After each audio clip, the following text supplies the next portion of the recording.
اللهم صل على محمد وآل محمد. بسم الله الرحمن الرحيم. اللهم كن لوليك الحجة ابن الحسن صلواتك عليه وعلى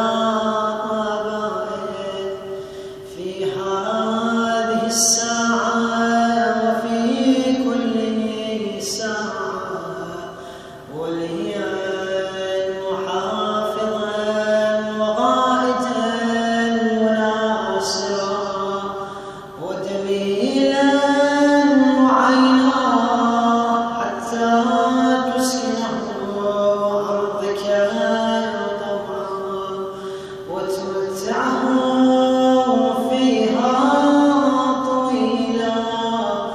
برحمتك يا